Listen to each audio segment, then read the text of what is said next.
السلام علیکم، world news کے ساتھ میں ہوں مغیر اسلم۔ خبر شامل کرتے ہیں پنجاب سے۔ محمد عثمان صالح کی رپورٹ کے مطابق گورنر پنجاب سردار سلیم حیدر خان کی چائنا کے 76ویں قومی دن کے موقع پر لاہور کے قونصل جنرل ضیاء شاہین کی دعوت پر بطور مہمان خصوصی شرکت۔ تقریب میں پہنچے تو قونصل جنرل اور ان کی اہلیہ نے گورنر پنجاب کا استقبال کیا۔ تقریب میں دونوں ملکوں کی قومی ترانے سنائے گئے۔ تقریب میں صوبائی وزراء، بیوروکریٹس، آئی جی پنجاب سمیت کاروباری شخصیات اور مختلف شعبوں سے تعلق رکھنے والے افراد نے شرکت کی۔ چائنا کے 76ویں قومی دن کے موقع پر چائنا کے عوام اور حکومت کی مبارکباد پیش کرتا ہوں۔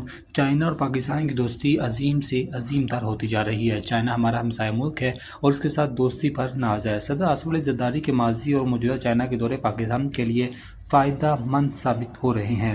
پاکستانی قوم چائنا کو اپنا دوست اور ان کی ایشیا پاکستان میں بڑی دلچسپی سے خریدنے کی ترجیح دیتی ہے۔ پاک چائنا کوریڈور دوستی کی عظیم مثال ہے۔ پاکستان کی تاریخ اٹھا کر دیکھیں، چائنا نے ہر محاذ پر پاکستان کو سپورٹ کیا اور ساتھ کھڑا رہا۔ بھارت کو شکست دینے میں پاک فوج کے ساتھ ساتھ چائنا نے بھی مدد کی۔